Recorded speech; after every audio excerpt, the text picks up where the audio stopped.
तो चलो फ्रेंड्स, जल्दी से स्टार्ट करते हैं आज का ये अमेजिंग वीडियो। भारत की जीडीपी माइनस में आ गई है। ऐसा लग रहा है कि चलती फिरती मशीनें, सड़कें, शहर सब जाम हो चुके हैं, बर्फ जम गई है। इसलिए आह नहीं निकल रही है ना बहुतों की। आपकी आर्थिक बर्बादी की आह बर्फ में जम रही है। आप अपनी राजनीतिक भक्ति की आग में खामोशी से ही जला कीजिए। जब तापमान माइनस में पहुंच जाए तो भीतर की आग ही बचाएगी। भारत की जीडीपी की विकास दर -24 हो चुकी है।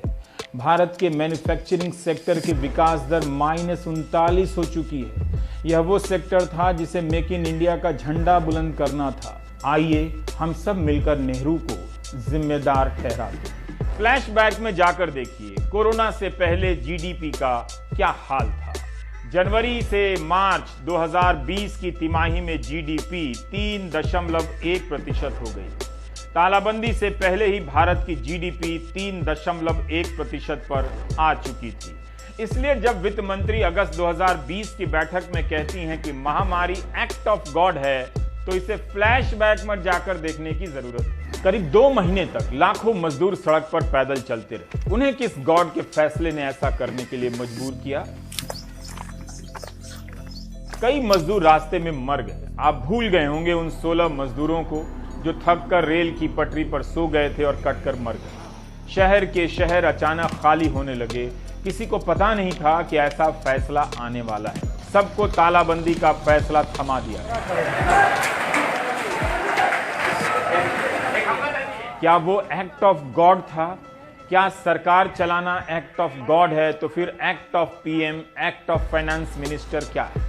एक भयंकर आर्थिक तबाही लोगों की जिंदगी पर थोप दी गई। एक झटके में करोड़ों लोग बेरोजगार हो गए। लाखों लोगों का बिजनेस ठप हो गया। वे कर्ज में डूब गए। आए दिन इस आर्थिक तंगी के कारण आत्महत्या की खबरें आती हैं और किनारे से गुजर जाती हैं। सावधान रहिएगा, कहीं न्यूज चैनलों में इसी को लेकर बहस ना हो जाए कि अगर ये तबाही एक्ट ऑफ गॉड है तो फिर किस धर्म के गॉड का एक्ट हो सकता है। आइए 3 लोग बहस करें। क्योंकि जीडीपी माइनस में नहीं है, भारत के नागरिक भी माइनस में हैं।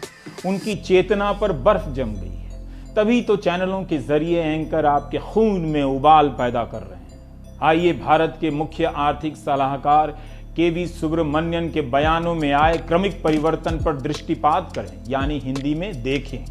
4 मई को केवी कहते हैं कि कोविड के असर के कारण जीडीपी प्लस में रहेगी, 1 या 2% प्लस। जब सीएनबीसी टीवी 18 की एंकर ने पूछा कि क्या अगली 2 तिमाही यानी 6 महीने में आपको उछाल दिखता है, तो कहते हैं पता नहीं। जब मुख्य आर्थिक सलाहकार को ही पता नहीं तो किससे पूछें? अभी तक वित्त मंत्री और वाणिज्य मंत्री ने 24 घंटे हो जाने के बाद भी जीडीपी पर कोई बयान नहीं दिया है। कम से कम चीन की किसी कंपनी को ही बैन कर देते, एंकरों में जोश आ जाता। ट्विटर पर चहकने वाले, फुदकने वाले मंत्रीगण लगता है आज बाग बदलकर कहीं चले गए हैं। इस गिरावट को लेकर कहीं कोई बयान नहीं, चहचहाहट नहीं।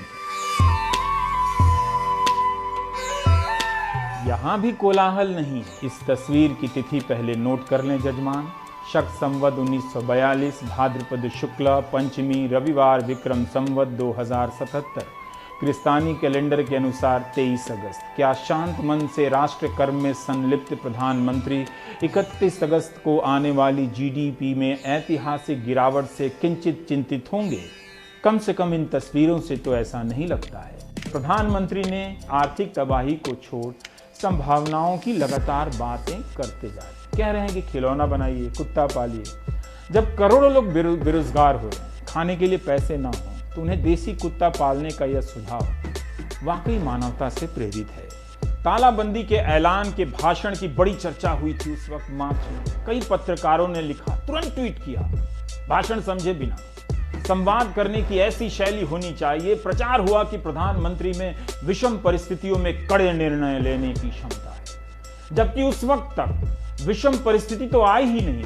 कड़े निर्णय की जगह जरूरत थी कॉन्टैक्ट ट्रेसिंग की, हवाई अड्डों पर जांच की व्यवस्था करनी थी। ये सब ना होकर सीधे तालाबंदी, पूरा देश बंद। असली विषम परिस्थिति तो अब आई है, अब आएगी। तालाबंदी के बाद भी 34 लाख कोरोना के केस हो चुके हैं, 65,000 लोग मर चुके हैं। कई हफ्तों से तालाबंदी हट ही रही है।